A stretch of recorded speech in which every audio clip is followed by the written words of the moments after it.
last year in Calgary, for sure, we were extremely reactive about water saving. So we always talk about it. It's something that every gardener is very aware of. Houseplant enthusiasts, watering is always top of mind. We were at the call this week talking about Earth Week, and a lot of people were buying houseplants. The two questions we get darn near every sale: what kind of light does this plant need? How often do I water it? Lighting, obviously, we work with them and figure that out, but watering is always that loaded question. How often do I water my plant? When should I water? How do I save water? Water, water, water. And last year with the water main break, it kind of forced us to be very reactive. Like, we were behind trying to explain what people can do. And it's a bit like, closing the barn door after the horses ran away. These are techniques and tips that we should be doing now. So we're not here to talk to you about setting up a rain barrel. Rain barrel's amazing. The city program is just every year getting bigger and bigger. We are part of it. Hopefully we're getting more rain barrels in. They sold out record time. I'm waiting to hear back from our friends at Green Calgary to find out when my next shipment arrives. And rain barrels are great, but there's a lot more we can be doing other than rain barrels. And anybody who's followed along with webinars or the podcast, really any of our media, one thing we always talk about is amending our soils. And the main focus of amending our soils is the health of the plants, the good stuff we put in. But part of the reason it's so good for the health of our plants is the water retention.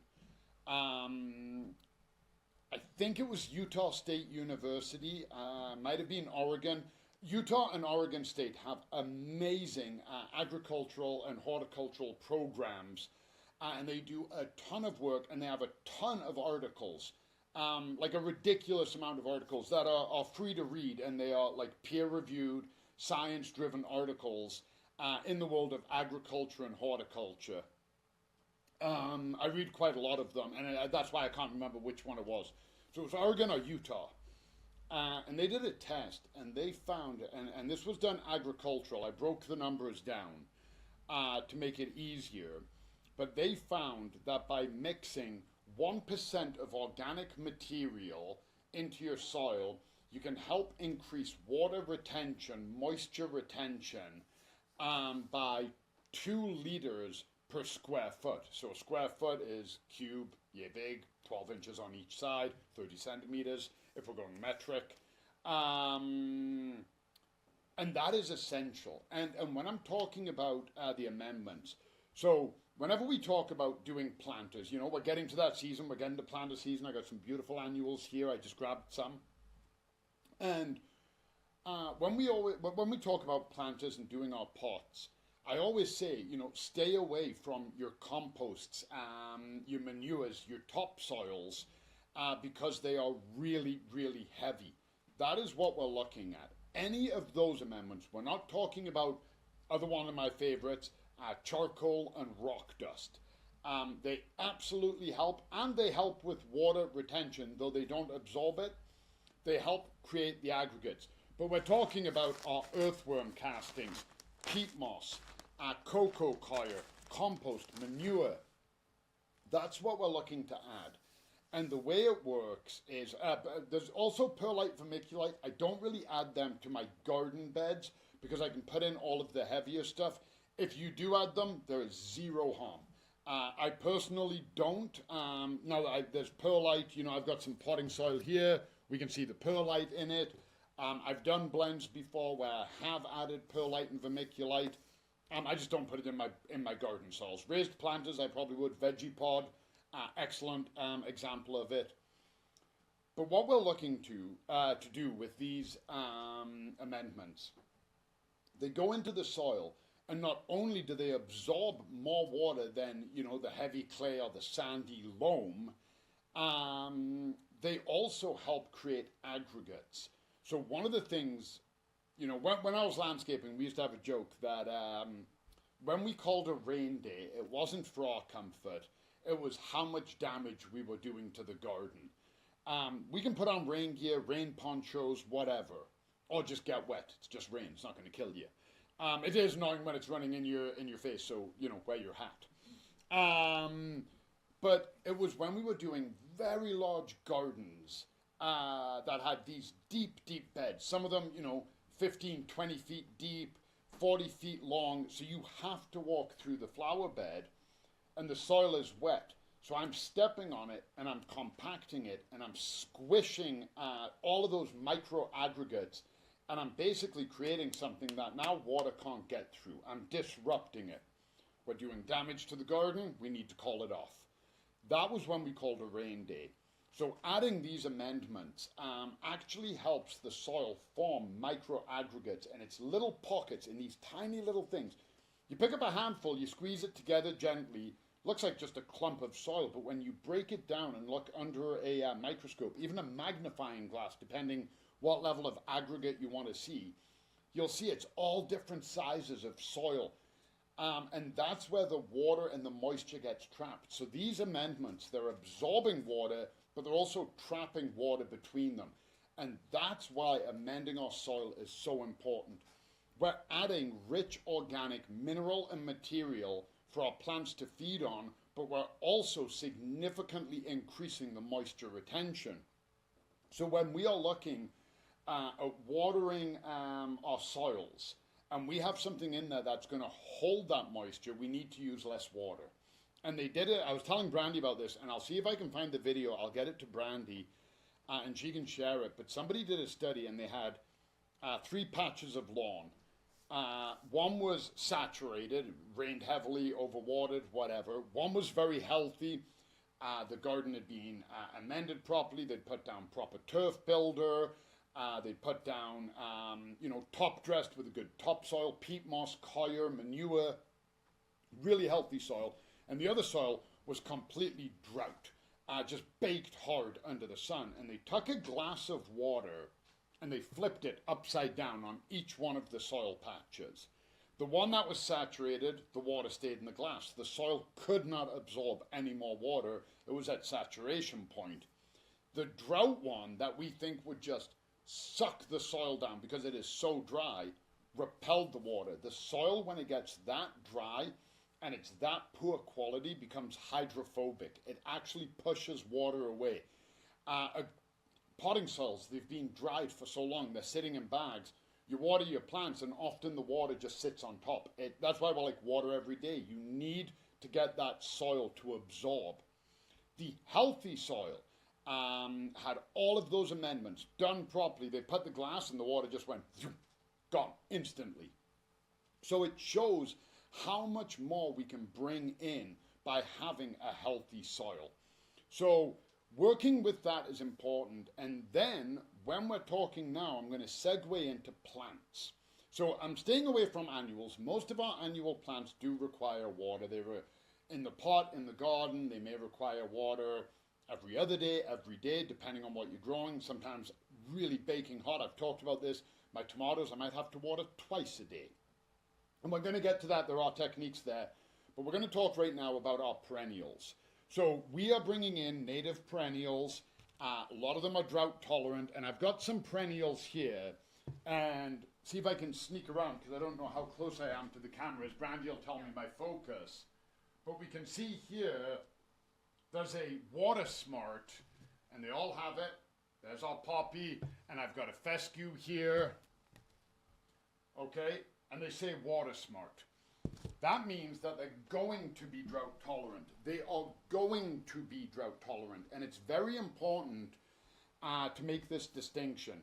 If I plant this fescue in my garden and I don't water it, it will die. When we think about drought-tolerant plants, the number one drought-tolerant plant we think of, the cactus. Cacti start growing during the rainy season, during the monsoons. They establish, their roots establish, then it dries out and they can live.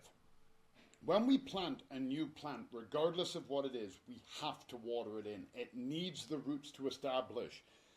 After a year, 2 years, then we can kind of say you get what you get. Whatever nature gives you, that's where you're going to go. But we really need to make sure they're established. So you take drought-tolerant plants, you establish them, and you amend the soil, you're light years ahead of most people in having a water-wise garden. So then the next thing we look at is how do we protect the soil? How do we protect the plants? Because we amend our soil, it looks great, but now it's baking under the sun. Calgary, Lethbridge, windy all the time. So our soil is drying out and the wind is blowing it, all of the dust is blowing out, and we're losing all of the good stuff. So how do we protect it?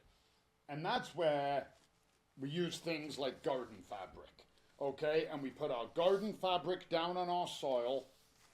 Some people will just leave the fabric. Most people don't like that aesthetic. So then they go with a mulch. And for this, for water retention, my favorite is a shredded mulch. Okay, not the bar chips. Oh, I just got mulch dust in my tea. Oh no! Cedar. What? Now I have cedar green tea. Ew!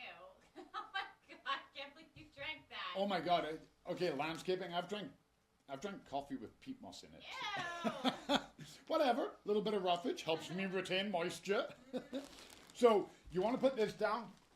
Depending on your aesthetic, straw also works. We've got big bales, we have natural ones, and I like straw as well. The reason I say straw and mulch like this is because it interlocks. So being shredded, you can see it. I can form a tight carpet of that. There's no spaces. That is, I can't even push my finger through to get to the table. I can work it through, but I can't push it through. Those chips, you can kind of just, and you're straight through. So the chips are better than nothing, but if we're talking serious moisture retention, this is what we want to use. So do your plants, your perennials, your annuals, your tomatoes, your veggies, whatever it might be, you put your fabric down, you cut it, you put it around the root ball, you mulch on top. Now, any moisture that is in that soil is insulated. Works two ways though. So now, when we're watering from the top down onto it, it can be difficult because now we have to water it to ensure we're going through a couple of inches of mulch and fabric. Absolutely doable. Rain, don't worry about. Rain is saturating. It lasts for so long. It hits and it just keeps soaking down. But I'm talking about when we're using our hose or our watering can. And by the way, on big pots as well, I should mention this, especially pots where we do veggies, pot this big with one tomato, you can absolutely use fabric and mulch in those pots. I don't do it in my annual pot. Anybody who's seen me plant an annual pot knows there isn't much soil surface in mine. But if you're the kind of person you like a more curated look, and you've got just a couple of annuals in a pot, and that's your style, that's your vibe, you can also mulch that as well. You don't maybe like the cedar mulch in the pot. There's black mulch, there's red mulch, there's different colors. As long as it's the shredded one, again, that's the best. But then how do we get the water to the plants? Because we've just literally put two barriers there. Plus the water has to percolate through soil. Our soil is healthy. It's a great soil. But it still has to percolate through to get to the root system. We may have planted a tomato in a 1 gallon pot. Our tomato is now this far. So that's our bottom of our tomato. There's our soil surface. And we've got mulch and fabric up to here. I'm getting water down there. So I'm holding it on. How long do I do that for? That's where we look at using some other tools. So a really good one that I love is the good old soaker hose. Okay? Soaker hoses, you roll this out and it's a hose that you won't even really be able to see it. Tons of perforations in it.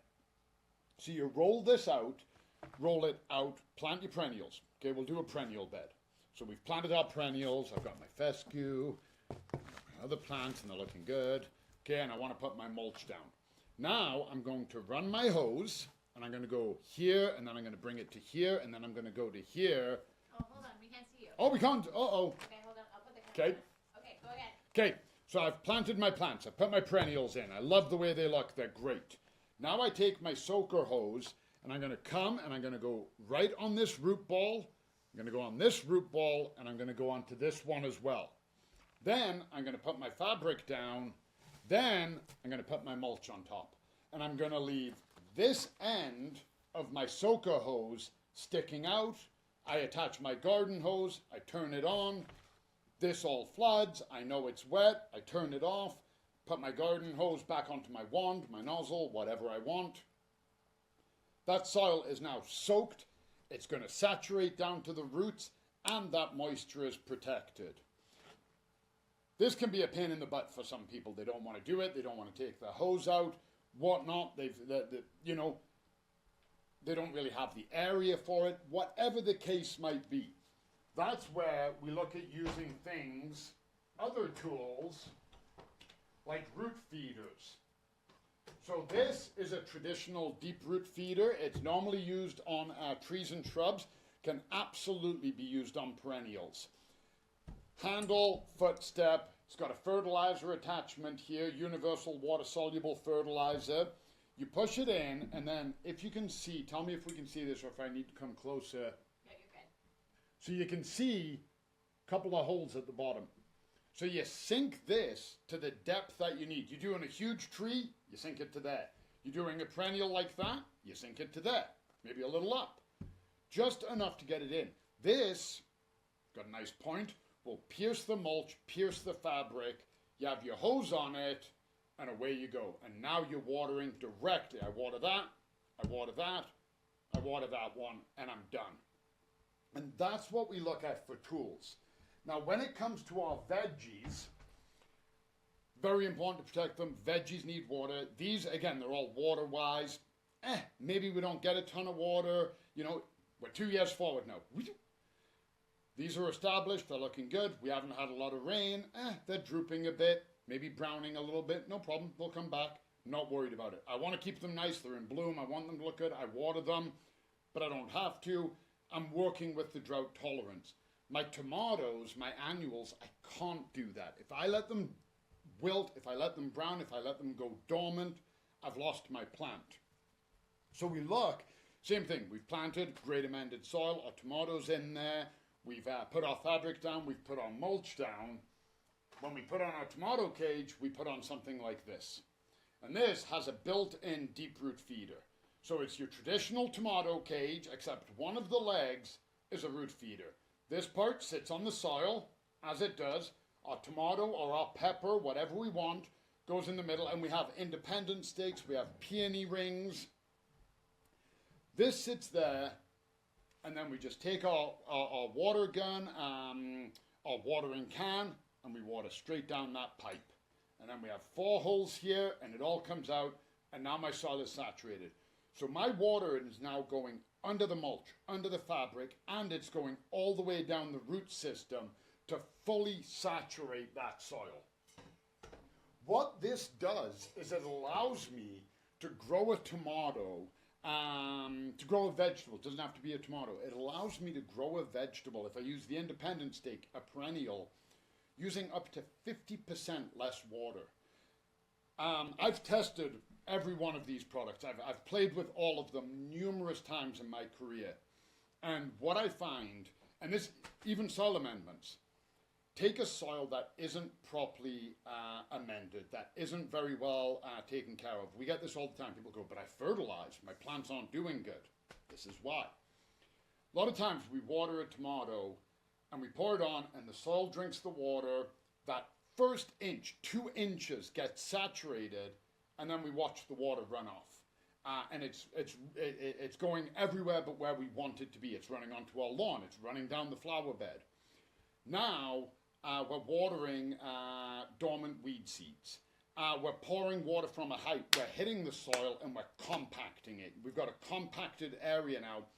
Less gas exchange. We've busted up those aggregates. We have to water a lot more to get that water down. Using these tools, soaker hoses, root feeders, we're eliminating all of that. We've got no runoff. We have no water runoff. Any of the water is going underneath. So if there's a weed seed, even if it gets water, our plants are already above the fabric. This weed seed is getting no light because it's got black fabric on it. So this is absorbing heat as well, which is great for roots, but it's not good for a seedling directly under it. And it's got mulch on top of that. So there's no light, it is too hot. If it comes through, it is so weak, you just rough up the mulch. Normally you just do that, and the seeds are just falling over. The weed seedlings are just falling over. So watering in the right area, delivering water where we need it, delivering water into a heavily amended soil. We're looking at literally cutting, and I've done the tests. I've got all of the math because I'm a colossal nerd. So I record. I love how you like that math. Yeah. Yeah, I do. Well, I do because maths. I dump it into Excel spreadsheets, and then I chart it of when I did it and how much. So when I did the tomatoes using one of those tomato cages, I specifically said, okay, this tomato only gets 1 liter of water, or 2 liters. I don't remember what I did now, but that's all it gets. The other one gets water as needed, and I charted it and I wrote down how much water I used, and then I measured the ppm in the soil to see how much fertilizer, because we're using water-soluble fertilizers. Again, poor soil, we're putting that water-soluble fertilizer on, it hits the soil, runs off. Now we're fertilizing everything but our plant. Fertilizer runoff can create algae blooms in our sewage, in our waterways. We don't want fertilizer there. We want it at the base of the plants. We fertilize, and we're going through mulch, fabric, and soil to get to the roots. We think we've given our plant the right amount of fertilizer. We haven't. We think a cup of fertilizer, water-soluble fertilizer, fill up a cup. I pour it on there. I'm like, that plant got a cup of fertilizer. Maybe it got a third of a cup, maybe a quarter. You deliver it through a root feeder or through a soaker hose. I don't recommend using a water-soluble fertilizer through a soaker hose. You absolutely can. I don't recommend doing it. Fertilizing is always best to do it directly on the actual plant. You absolutely can. Take a universal fertilizer attachment like this. Good job there, heavy duty. Attach it to your hose and put your hose on the end. You absolutely can run water-soluble fertilizer through these. It's just not ideal. This stretches out for 50 feet. I can't guarantee that all of my fertilizer went the full 50 feet.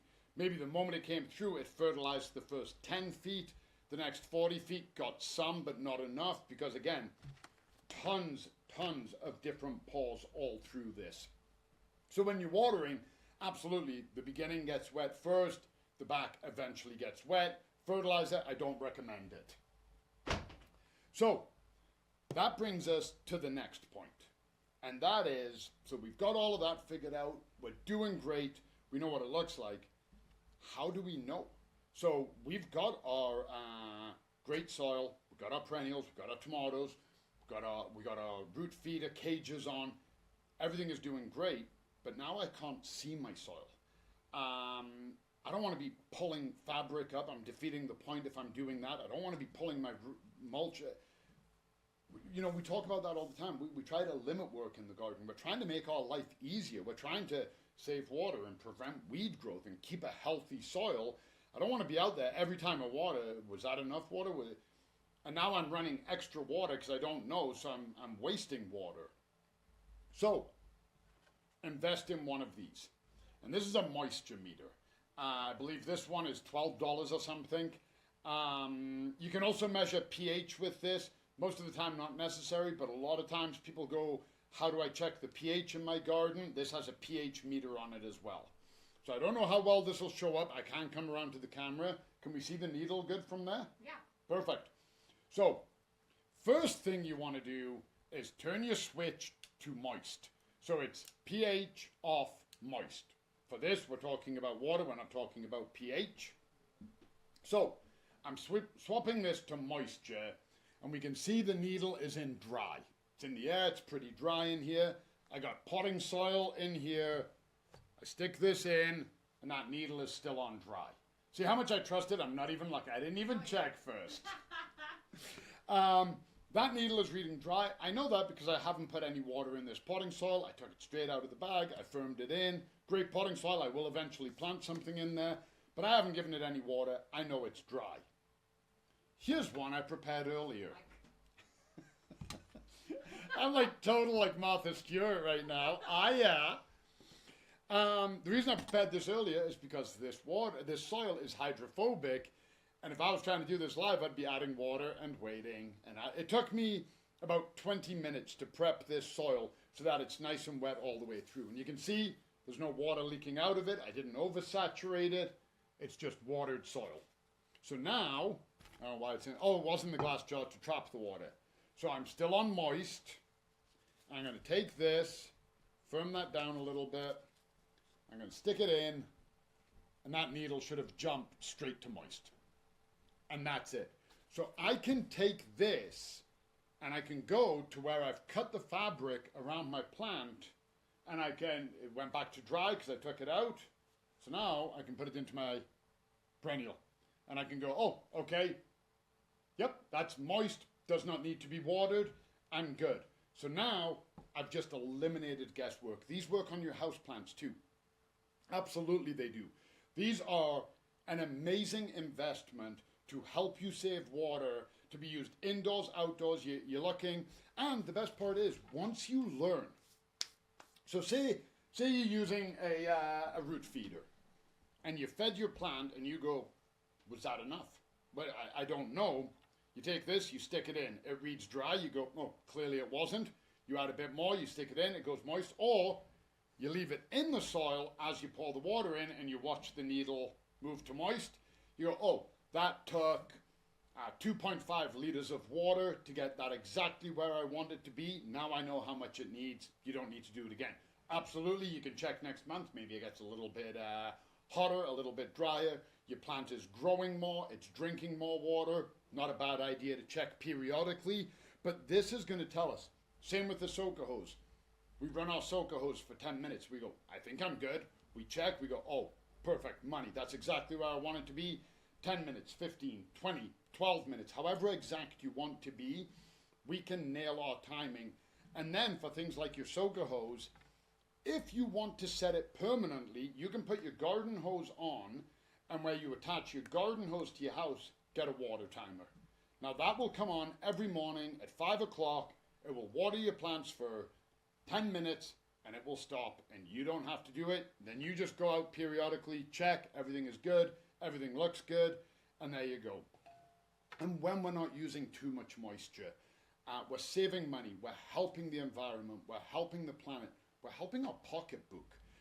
We're not wasting as much, but also we're keeping the plants healthy by delivering water where they need it, but we're keeping the garden healthy. We're not growing weeds. We're not compacting soil. We're not pouring water and we've got that standing water around the tomatoes while we're waiting for it to percolate in, and now we're encouraging bugs and pathogens. We've talked about that before. The mulch, I mean, if it rains, it's one thing, but our mulch will stay dry. So now it's helping repel bugs. The bugs are looking for a drink, but it's underground. So we're giving the water to the earthworms and all of the nematodes and all of the microorganisms under there. We've warmed the soil up with our black fabric. So now everything in gardening, it's all chemistry. We've increased, what do chemical reactions need? They need warmth. We're making it hotter. So we're helping that soil. We're boosting root activity. We're boosting microbial activity. And we're getting everything those plants need.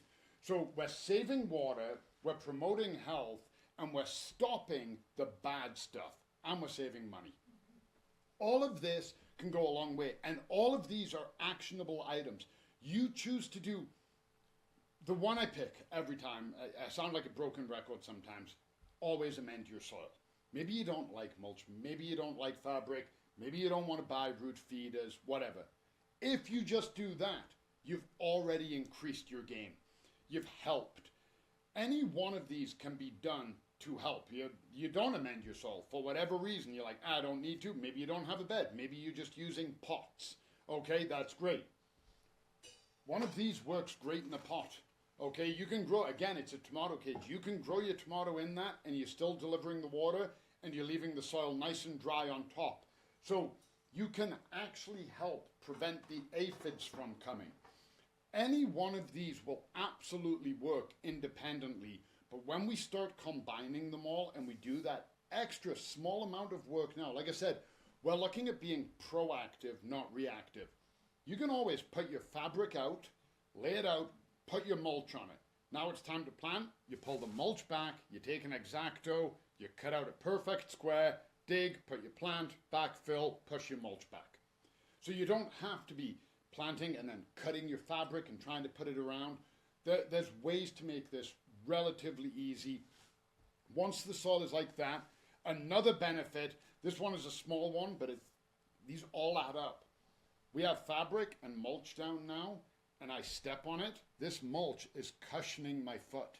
I'm not stepping directly on the soil and squishing it down. I actually have a barrier now. I've got tight fabric, mulch, and that's going to stop me from crushing the soil. So all of these things go a long way to keeping our garden healthy. Well, it will be heavy. Soil will be heavy. Keeping our gardens healthy and helping save water, and that's what it's all about.